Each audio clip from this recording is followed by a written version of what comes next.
All right, we are in the Highlands tournament, and today is Monday, and it's Monday's practice round. So I'm gonna stream some tonight, but I wanted to just get some individual videos of each one of the holes, especially since we have four brand new ones, and I caught a couple of them.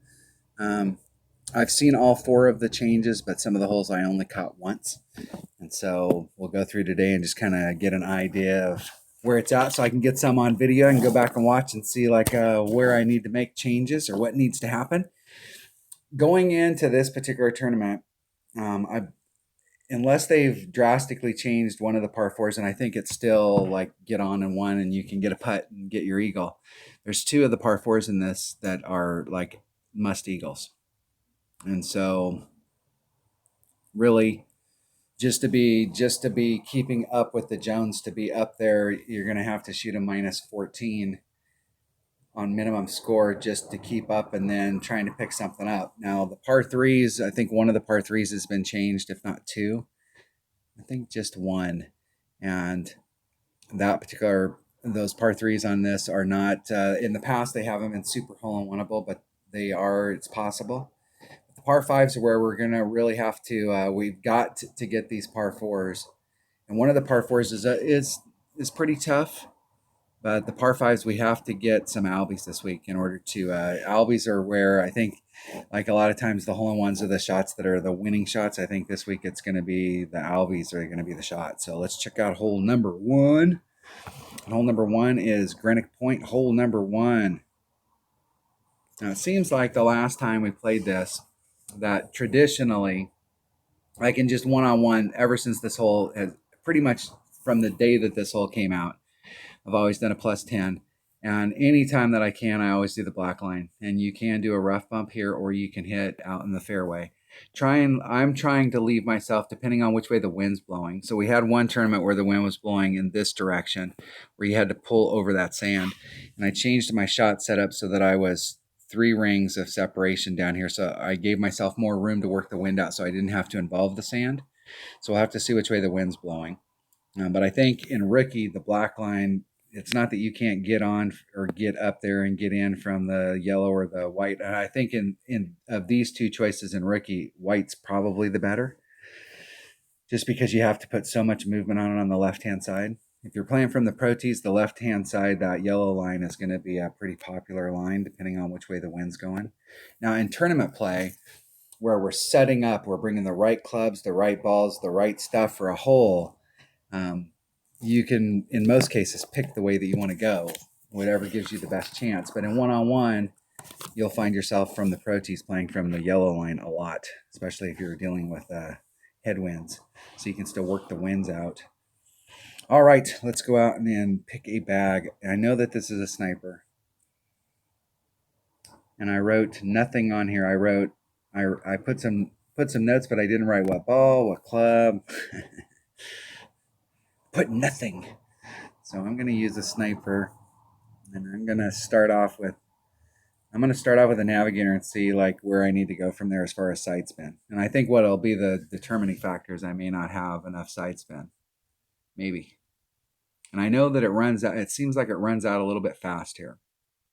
And I'm going to start off with the 10%, but I think that the last time we played this in a tournament, I had moved off of that 10% and moved to like a 15 or a 5, or I had changed it.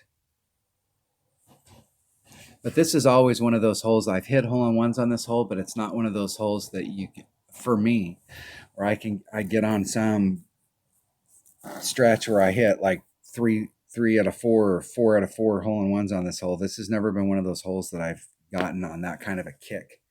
So this is the wind that I was talking about where you have to adjust over the sand. So my goal here is going to be to try and give myself as much separation on this side as I can so that I don't have to pull over the sand.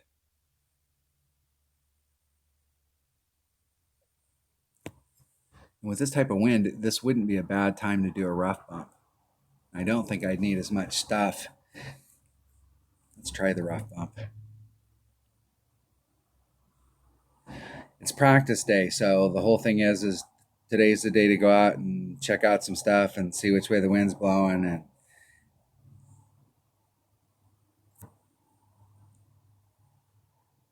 see what ball and club you need. Kind of get a game plan. I need a bigger ball than that if I wanted to take that shot.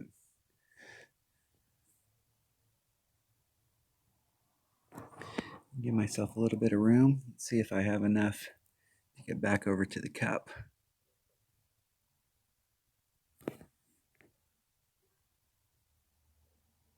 Right there, 3-2, 10%. That's going to be 2-6.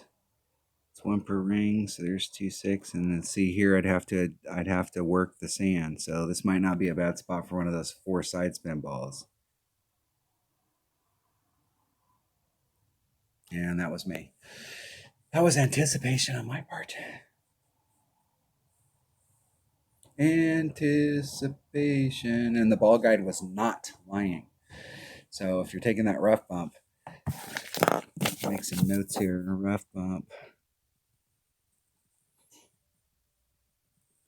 Ball guide. Not lying. So I want to put that ball guide all the way through the cup. So if you've got anything less than a sniper, you don't have that kind of ball guide. You're going to have to find a spot out there.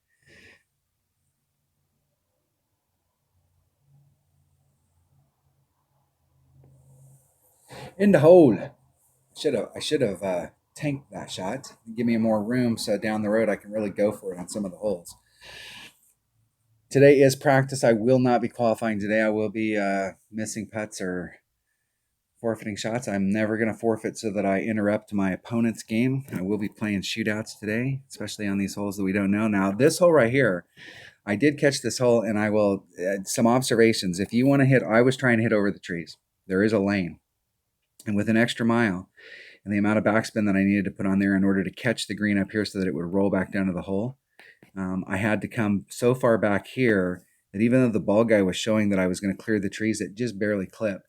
And I think the way to solve that is if you bring a rocket, if you got an upper developed rocket, you can push it farther forward because it has more backspin. And the farther you push it forward, the higher that arc is between where it leaves the tee box and where it hits the ground the first time. And you could probably easily clear the trees. And a rocket, especially an upper developed rocket's got some good ball guide. So it's possible that you could, and I should set up a bag just in case on any of these other holes I catch this hole so that I have a, it's not going to matter because you got to bring the stuff. Let's see if I can get through there and see what I'm talking about is if I push it forward up here and I had more backspin, I can clear that tree. Or from where I'm at, I'm going to catch that. I'm going to end up catching it. 2-5. I just want to see if I can get over there and what an extra mile looks like on it. I'm not going to do any extra pull. I just did a 2-5. Hit it one ring great to the left, or excuse me, the right. Right, I actually cleared it. Now let's see if it has enough. It didn't have enough backspin to pull it back down the hill.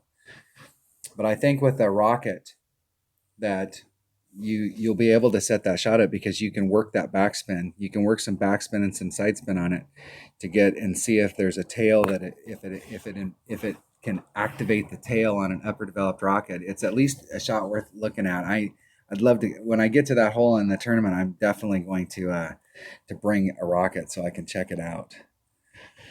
Let's go change a bag right now and put a rocket in there just so that if I get on that hole, I don't forget. It's not going to help me on any of the other holes, but at least on that one. Hey, come on, man. Just move when I tell you to. Rocks, big dog, rock. I'll change this one to a rocket. Yeah, because this rocket's got 4.2 ball guide, so it's got very similar ball guide to what my sniper has at 4.5. So I may be able to go up that hill and with some side spin actually walk a tail back down to the cup. If I can get far enough forward so that I can absolutely clear the trees. And rocket's got plenty of backspin. Let's see what it's got. Yeah, it's got plenty of backspin. So I should be able to walk that up there. We'll see. All right, that was hole number 2, or that hole number 1. That was hole number 1. What the hell am I talking about? Where am I? I played 2 holes. That's why I was thinking that. Hole number 1, Highlands tournament. Monday's practice round in the rookie division. Thanks for watching.